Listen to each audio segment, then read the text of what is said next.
Welcome to Marketer's Alchemy, where we pull back the curtain on the intricate world of data-driven marketing. On this show, we delve into the convergence of marketing as an art form and data as a scientific foundation, unveiling the secrets to turning raw data into marketing gold. I'm your host, Kathryn Turnoff, Senior Product Manager at Deluxe. Join us as we dive into real-life case studies and give you a front row seat to industry pioneers and visionaries.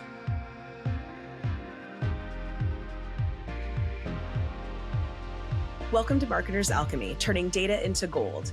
I'm Kathryn Turnoff, and I'm here with Connor Swegle, CMO and co-founder of Priority Bicycles. In a minute or so, Connor, can you tell us a little bit about your background, maybe some highlights of your career?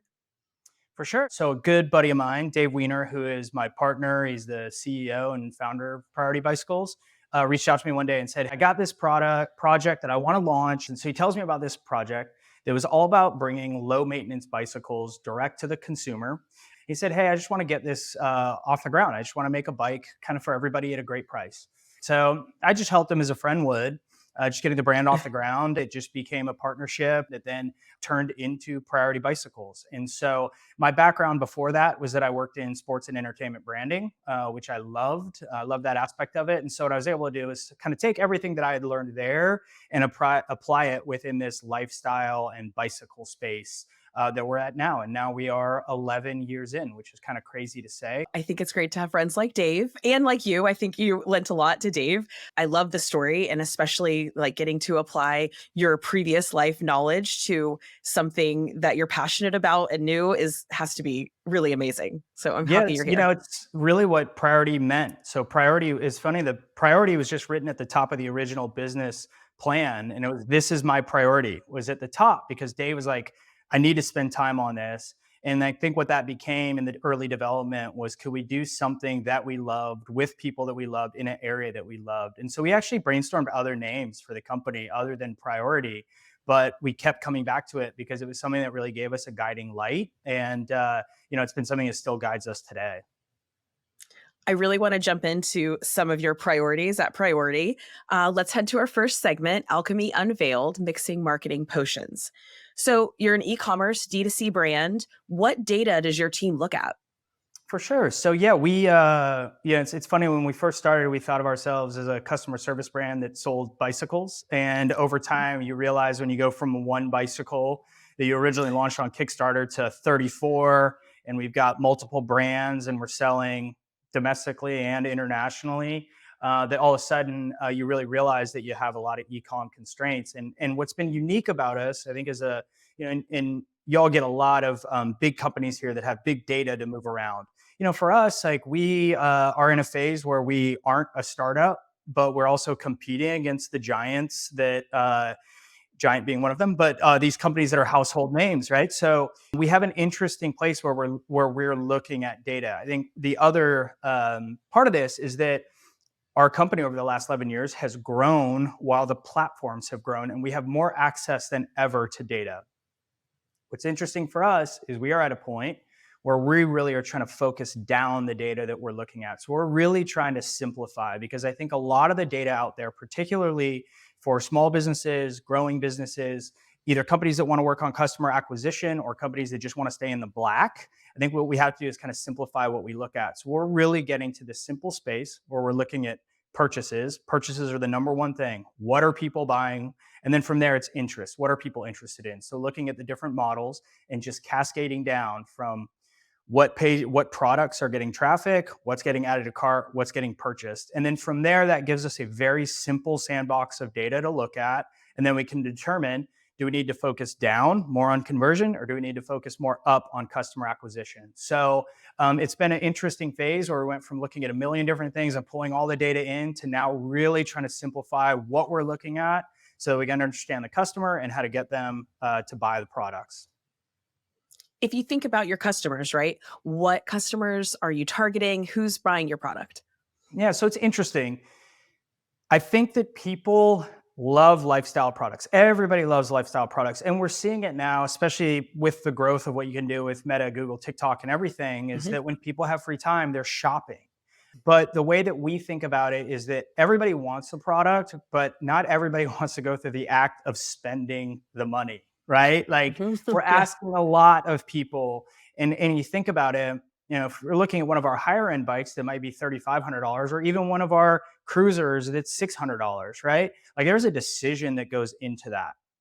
And when you're going to buy something like that, you have to go to your partner or to your family or to your friends, or you need to make decisions in your own life. Like, okay, I might not be going on a big vacation in the fall this year because I want to buy this bike, right? We're asking a lot of people. So for us, like when we're looking at customer segments, we don't really think about top of the funnel customer acquisition in terms of any customer could be ours. Like we don't say, oh, well, the marketplace is $7 billion, so we just need a slice of that. No, what we want to be able to do is understand who are the people who are in a position to have desire to purchase. So what we don't think a lot about specific customer segments and breaking down demos. A lot of it is what we're doing is we'll use Google to really understand where the customers are who are interested. So a lot of that can just be looking at locations where weather is favorable for cycling.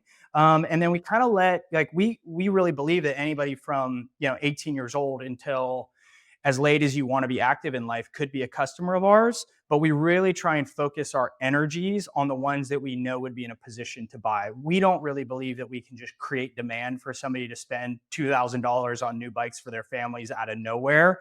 So we really want to find those customers who are kind of in that funnel, in that interest set already, and then really focus on them. It feels like when we're talking about your target customers, it has a fairly manual approach, right? It feels really simple. Like these are the folks that we see that are buying, let's target them. I think it's also interesting because there are more automation tools than ever before, right? There's a million things to help you manage all of these data points. Why have you chosen to do it a little bit more manually and simply? Yeah, so I can catch a lot of flack from people because we ignore a lot of platform data now, and I think there's two things at play. And one is that the platforms are really made to act in self-interest. So if we just followed what Meta told us, it would be overstating the revenue that comes through Meta, and we would overspend there. Google could give you similar actions now, especially as Google has moved more towards kind of flatter automated ads. You have a little bit less visibility on where you are. So for us, going manually allows us to have a little bit more control over how we understand where these customers are looking. So again, like what we'll do is really just look at where we're spending our dollars, and then just flip over and look at website traffic to understand, did that spend in those areas? Did the visits to those products go up or down? And then make our decisions on that. So it's a simpler look, but it allows us to understand where our problems are and understand how better to react to them quickly. What do you think some of the biggest distractions are out there for marketers today? Oh, man, there are so many distractions for marketers. I think one of the biggest distractions for marketers right now is that the platforms have enabled us to be able to push so much marketing content to people. I think that customers are extremely intelligent about what they're looking at, even if they can't articulate it. They know, oh, this is an ad, or oh, I've seen this before, I'm going to tune out, or I've seen this format before, I'm going to tune out. I think within our space, within the direct-to-consumer space, what's interesting is that 10 years ago, the biggest advantage that you had as a direct-to-consumer marketer or direct-to-consumer product was accessibility. I'm going to give you a better product cheaper, or I'm going to give you the same product cheaper, and I'm going to get it directly to you. Well, really, like the marketplace has figured that out. I mean, Amazon has figured it out. Different platforms have figured it out. So this accessibility advantage that you used to have, you don't have anymore. And so you have to get back to these meaningful touch points with your customers. And so you have to have something that you can really stand behind that's going to connect with your customers in meaningful ways. So if we get back to those customers and connecting them with them, right? Obviously, a big component of what you're doing is buyer motivation. We spoke a little bit about that, especially true in DTC. So how is your team working to understand all of the factors that go into buying one of your bikes? Yeah, in terms of understanding customers, I think there's really two things that are happening. So one thing internally that we're seeing more than ever is that we're getting back to traditional marketing or traditional branding, which is kind of exciting. Like I came up in this traditional branding where you'd find your promise, and you'd have your pillars, and then technology allowed us to sort of get away from that again because of accessibility. So what's really good is I think the strong companies are going back internally and really thinking about what's different about our brand that we can build around. So I think that's actually bringing in this new age of it's more traditional marketing, but it's kind of smarter marketers because I think they're putting a little bit more rigor into understanding what makes them different and better. And then on the customer side, what you have to be able to do is look at data creatively. So you can't just take data at face value because you may go and say, well, you may go to your CEO or you may go to your board and say, hey, it's great. Our ads are, I looked in Meta and we have a 10x ROAS. And then your investors are like, yeah, but you're losing money every month. Or yeah, but you're not selling enough products every month. So tell me exactly how that's working for you, right? So I think you also have to be able to look at that data and be able to parse things out. And I think make your problems a little bit smaller and determine where you have opportunities with the customer. So again, for us, like what we may look at is instead of looking at something like conversion rate on a whole on your site, which anytime anybody brings up conversion rate, and maybe somebody listening to this will be infuriated, but if anybody ever wants to talk to me about website conversion rate, I roll my eyes. Because there's a million things that are happening on your site that could be drawing traffic. You could be working with a content creator who just made an amazing video, and so you just have new eyeballs. Or you may have put out an ad campaign that's made a whole bunch of people mad. And so you may have great traffic to the site, but your conversion rate is down. So there's a lot of things that can go into that. So I think for us, it's like looking at the smaller challenges that we have. So do we have products that people are visiting but not adding to cart? Okay, I got a website problem here. I've got another product that has a super high individual conversion rate. Okay, that means that people really love this when they're coming to the site. We just got to get more people there. And then I'm going to go up the chain and find new customers. So I think between looking at your brand and what's really unique about it, which I think marketers have to do now more than ever, and then really looking at how you can parse out your data and create some smaller challenges to take on, I think those are the two things that we're doing to really find good customers and get efficiency with our marketing. It feels like you're really taking the data that you're getting, distilling it to its essence, right? The things that really, really matter, the things that are a priority, and then moving forward with that, which I feel like is really helping you guys to be successful and just helping you to like clear through the clutter so you kind of know what your next steps are. What data do you feel is out there that is currently really impossible for you to get? What else would help you kind of make decisions or build on your strategy? Yeah, I think the biggest challenge for, particularly for consumer products marketing, this is probably something in services as well, is customer journey. So we don't really know what's happening right now across different browsers. And I think there's a lot of places that will tell you that they can fill in the gaps, but I think it's really challenging. I think each brand needs to understand what they believe their true customer's journey is, and then create data points along the way to measure that. But I think the customer journey, like where did they first learn about us? Where did we really grab hearts and minds? Where did we get them to the point to say, I could spend money on this and kind of make this work for me, and then actually buying it? I think we really don't have a linear picture of how that's happening. And I think that if we spend too much time relying on the platforms that are telling us this, it can kind of confuse what's happening in the customer journey. So we're talking a lot about simplifying our data. It's like every brand needs to be able to make a really nice, tight sandbox of a shared language around their data, what they're using to measure. Are you measuring sessions? Or are you measuring visitors? How do you look at new versus returning? How do you ascribe value along for all of these customers? But you have to have a really tight data sandbox that you can look at that's shared by your team. And then you need to start understanding, like, where are those milestones of success that we can measure for our customers along the way for their journey. I wish that we could have a platform. We have been in a 6-year journey to really understand to understand our customers' journey through their shopping process. And I don't think we're going to find the end of that rainbow anytime soon. So we're really just having to understand our customers with a much more simplified data picture. That totally makes sense. I also know that you operate in a model where you do all your customer service in-house, which I think gives you real-time access to pain points from customers, their opinions, maybe praise, hopefully. How do you think that plays into understanding their journey? Like, how do you use that to understand more about your customer? That's another technology that's really come up in the past few years is more automated customer service. When we started 11 years ago, we did all customer service in-house. I haven't looked recently, but we used to have a 10-minute average response time for customers who were coming to us. And it was just something that we would pounce on. And I think it really gave us the ability, if as a growing business, to let people know that we were a real company. I think that's really important for people who are listening to this and trying to figure out, their own alchemy of how they can get the most out of their efforts. As customer service is a big one.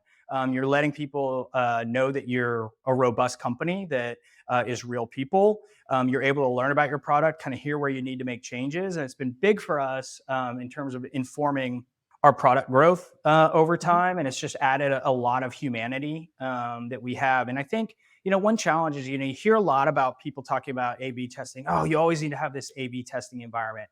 When you are a growing company, I mean, and by growing company, I'm also talking about like $50 million companies, right? That are trying to get to 100. Like they're in the same fight in a lot of ways, just with more resources than the $5 million company that's trying to get to 10. But a lot of the challenges are the same. And so, you hear people say like, oh, you need to always be testing. And it's like, okay, well, I may not have the scale to always be testing. I may not have a creative team that can create, that can roll out 10 different creative ads for me to just kind of find out what works or not. So I think what's nice with the customer service side is you kind of hear what people are reacting to. You can ask people, oh, why did you choose us? Or people will just tell you, I'm deciding between these 3 different models. Which one should I go with? And I think you can really take that information, synthesize it. And then when you are looking at testing, you can have a much more focused environment for testing. So you can make that target a little bit smaller for what you want to test. And I think for, again, whether you're a $5 million company or a $50 million company, I think it's really nice if you can make your testing environment much smaller to determine where your successes or failures are. When we talk about maybe a little like a smaller testing environment, right? We've had CMOs from massive established companies. We kind of talked about that. And I think what's so compelling here is that you can offer these data and marketing perspectives that are so useful to startups and mid-sized companies that really are pushing for investment or looking to scale. What have you learned about leveraging this data in your journey that you think it's useful to other companies? Like, as we said, right, you're scaling from 5 million to 10 million or from 50 to 100 million. What could they use that you can help them with here? Yeah, whenever I hear somebody say that they did like a 6-month qualitative and quantitative, I'm like, oh my gosh, we would be out of business if we did 6 months qualitative and quant to wait to find out what we would do, right? We don't have that luxury. And I think unless you have massive scale, it's actually very difficult to get something useful out of any of those processes, right? And there's something that even happened for us recently where we did a survey with a new bike that we launched. It's called the Bruiser. And we actually socially developed it. So we told the marketplace we were going to be developing this product. We're working with a good friend of ours who's an adventurer. His name's Ryan Van Duzer. And so we have these videos up there. And when we were ready to make the bike, we did a survey before we went into production and said, here's the 6 different color options that you could go with. So 80%, this orange, we called it pumpkin. 80% of the people said, I would buy the pumpkin. 20% said they wanted this blue color we called Storm. So we went into production. We said, you know what, let's just do this 50-50. And then we ended up selling 60% of the blue, 40% of the orange, right? So anything that happened in really what was a quantitative survey was incorrect. And if we had bought on that, it would have been a disservice. We wouldn't have had product. So, it ended up really kind of cushioning what happened for us there.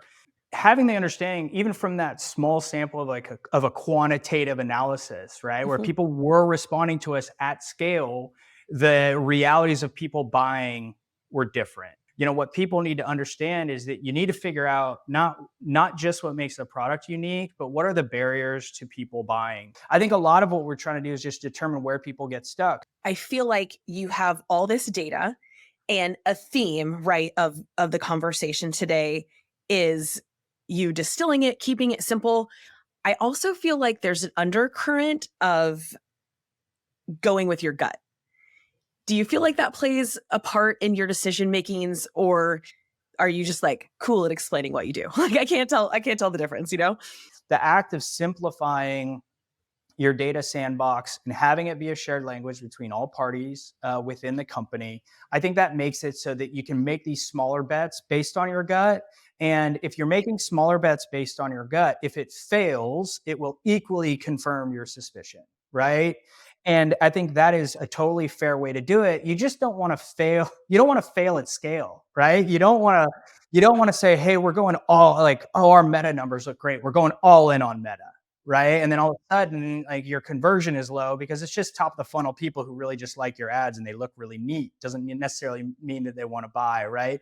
So I think that trusting your gut is really important. But I think what you need to do is really make the data that you're looking at much smaller, and take the smaller bets. And when you're starting to see some action with them, I think the other good thing is that when you get a couple consecutive small wins against the same idea. So let's just say we're talking about, putting a big video block that shows the product moving. People can see how they fit on the bike. They can see how it looks. It looks great. People are having fun. If you do that in a couple small ways on sites, well, then you just figure out how to roll that out across all of your products. And then you may say, you know what, like people really perform well on that, or people are really kind of watching that section down. Why don't we just turn that little segment into ads that we run at top of the funnel, or we'll run it on pre-roll and put some music behind it. Like, something as simple as that. You're not spending any more money on that marketing campaign and expanding the reach of it. You're just saying, like, what did we think was going to work? Okay, it worked. Now let's just put these in other places to get more customers. And then if you end up running that little video as pre-roll and it doesn't work for you, that's fine. You didn't spend any money on it. You bought ad space that you're going to buy anyway. So like, who cares? Like, you just know it doesn't work. Like, try something else now. It was like a safe gut instinct to go with. Yeah, I love that. So I want to move on to our next segment, from nuggets to campaign gold. So, and when we think about past campaigns or initiative that you've had, what is a major data success for you? I talk about making these safe bets. One that happened recently, which was by accident. So I know that I say not to just like throw spaghetti at the wall and try everything and hope something works out. But what was interesting is we ran for recreational bikes. Weather's getting warmer, so we ran these recreational bike ads. We spent all this money on photography.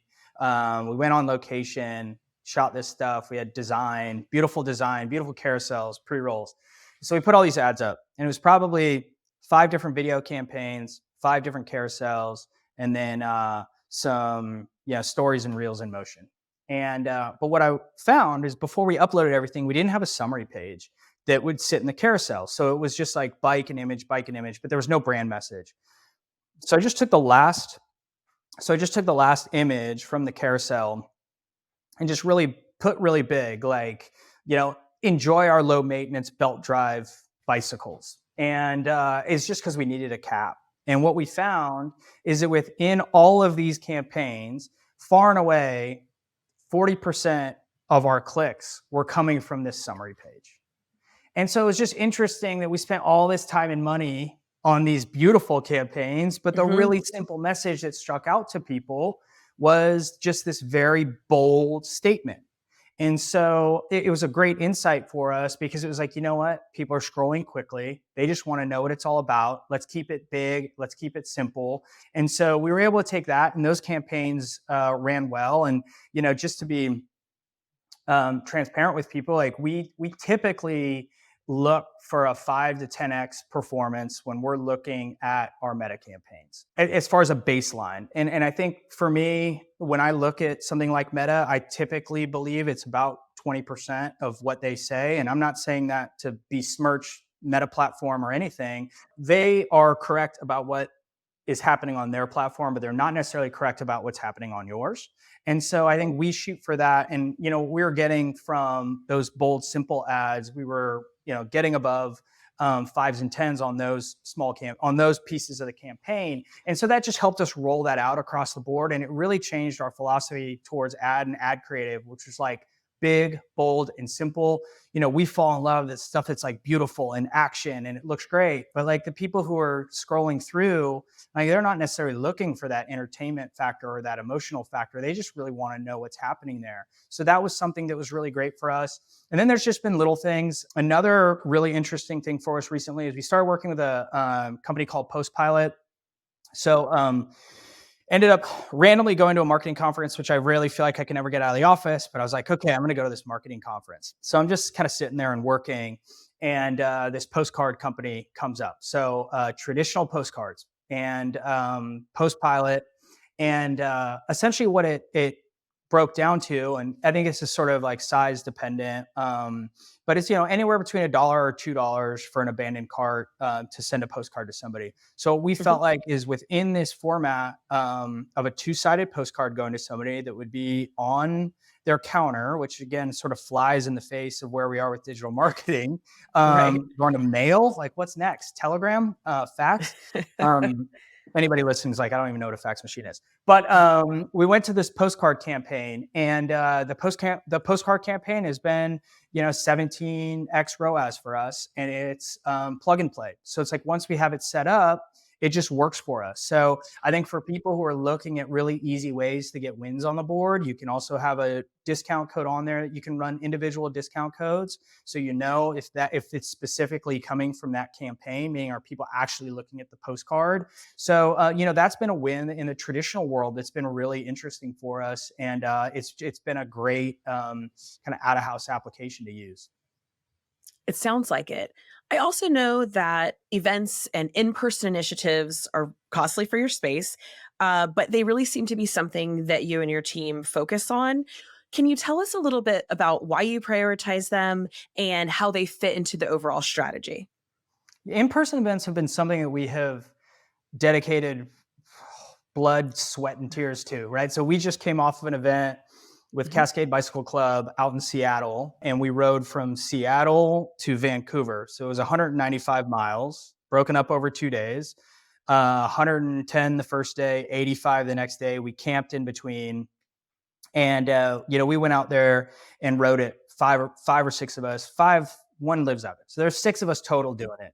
And it's a lot of money we were just doing the event. And so it's a lot of money to fly us out there, get our bikes out there. We weren't even exhibiting. We weren't at an expo or anything. But I think what it does is it gives our customers, it gives people following the brand, people just kind of interested in cycling or in the outdoor space as a whole. It just gives them a real proof point that shows that we are doing the things that our bicycles are designed for. And I think, again, big theme is that there are more data tools. There's more ways to get information than ever, but sometimes you just got to be there and you need to see the way that people are reacting and hear the questions that they're asking. And there's some events we go to and there's a crew of us wearing Priority shirts and people are like, oh, Priority Bicycles, awesome. Like I've been watching your stuff or I've been checking it out. And there's other events we go to and then like, we're nobody and nobody knows who we are, what we're riding. And I think those are equally good experiences. And again, like when we're getting back to like better understanding data, being able to parse out what's really meaningful about data, when we're looking at really understanding what's resonant about our brands, I think showing up hands-on, doing the things with your products go a really long way. I also think that there are companies out there that spend a lot of money on services. They get user-generated content. I think that a lot of that stuff is starting to fall flat with people because it just feels like another produced ad that somebody's doing. It doesn't necessarily mean it's not necessarily meaningful to someone in a way that's like, oh, I can see myself in that person. They're just regurgitating a brand message. And so when we're out there and we're suffering through the miles and we're telling people how it went, they're like, I've been there before, and that's exactly what I want to do again. And I think that's really great. And the same thing with just the more joyful side of what we do with beach cruisers and kids bikes. It's like, I think showing ourselves, our first kids bike we made because my partner, Dave, his kids were getting older and they needed a bike. And it's like, well, we're not going to have them ride someone else's bike. We got to make our own. And I think that's something that's really resonant for companies now, consumer goods. They're really trying to find growth to really win the hearts and minds battle. I think showing up is a big part of that. Absolutely. I think it lends that authenticity piece that you can't fake, right? Consumers today know it. They can feel it. They know it. It's not real or authentic. And so to know that you are the product you buy, you use the product, it's a real thing for them that they can connect with. And I think it makes it something they believe in and would like to invest in. Absolutely. Yeah, every time we go and do a ride, I live in fear for the 24 hours before. And I'm like, can we not just do an easy ride? Can we not just go 30 miles to like a brewery? Why are we doing all this hard stuff? But I do think that in the end, the effort that we put in those and sweating it out makes it so that other people feel like they've got faith in the product. They feel like they're making a wise investment in working with you. And, I think one of the other things is, sometimes now when we go and do events, people register to come along and do the events because they know that we're going to be there and that we're going to like do these rides or explore these new places and find these new experiences. And we make it easier for people if they want to find that in their own life. They're like, well, hey, you've already done the hard work to say that like this is cool and it's going to be fun. Like, what? We'll meet you out there. And I think that's the best part, because then we're riding next to our customers. We're sharing that experience. And some people, there's definitely an authenticity to it, but it's like we are so far past that. Like we are suffering through these rides and experiencing these new things together, and not everything is suffering. It's just, I like to complain. They're really enriching, great experiences. Yeah, but you're doing them together. And I think that is something that's really meaningful for people, because it's not like you're just making me a product to sell. You're making me something that you're going to use yourself, and you're going to spend your time and energy on it. Like I'm willing to do that too. And for 190 miles, right? I don't even want to drive 190 miles, like let alone be on a bike and camp. Like, so the fact that you're willing to do that, and you're not just setting up a tent, like you said, you're in it with your customers. Yeah. Yeah. Amazing. I think it goes a long way. I'm still healing, but it goes a long way. For the last one. Yeah. Yeah. Let's move on to our last segment. So we like to have a little bit of fun here in what we call our Gold Rush round. It's a series of rapid fire questions. So if you could give advice to a startup CMO about data that would fit on a bumper sticker, what would you say? Keep it simple. Keep your data simple. I always think about this where if somebody comes to you, whether it's your CEO or whether it's a investor that's coming to you, or just somebody who's asking about the health of your business, can you tell them quickly how well you're doing? So obviously revenue is the biggest thing, but can you articulate how the performance is of your company, and then the 2 or 3 things that you're doing to make things better? What's your biggest frustration within the data conversation? So one of the things that we talked about really is just this idea of conversion rate as a big number. I think that that's really confusing for people. I think that you need to really understand if you want to, you could get a bunch of traffic to the site because you could be buying it all. Doesn't mean that it's good traffic. So I think really understanding within the key products and areas, categories that you want to be performing, you need to understand conversion rate within those subsets. I think that's the most important part.